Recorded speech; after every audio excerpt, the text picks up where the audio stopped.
আমরা সবাই জানি বর্ষার দিনের সাথে ইলিশ মাছের একটা খুব গভীর সম্পর্ক রয়েছে। আর ইলিশ তো জলের রানী, সুতরাং আজ আমাদের একটি ইলিশ নেওয়া হয়েছে, প্রায় 1 কেজির মতো ওজন। দেখা যাক ইলিশ মাছটি কেমন হয়। মা ইলিশ মাছ কাটছে।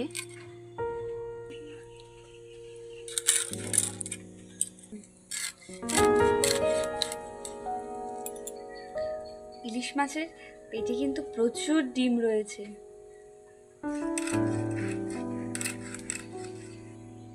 ইলিশ মাছ কাটা হয়ে গেছে, আপনারা দেখছেন 9 পিস হয়েছে। সামান্য পরিমাণ লবণ, সামান্য হলুদ দিয়ে দিলাম। প্রত্যেকটা মাছের গায়ে হলুদ এবং লবণ সুন্দর করে লাগিয়ে নিয়ে কড়া গরম হয়ে গেলে একটু অল্প পরিমাণ সর্ষের তেল দিয়ে দেব।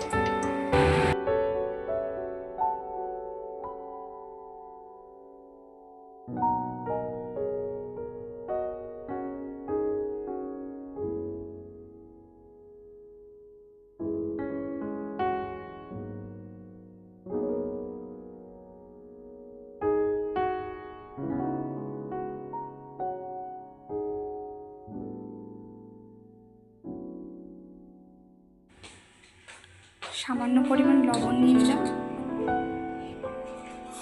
ইলিশ মাছ ভাজা, শসা, লেবু,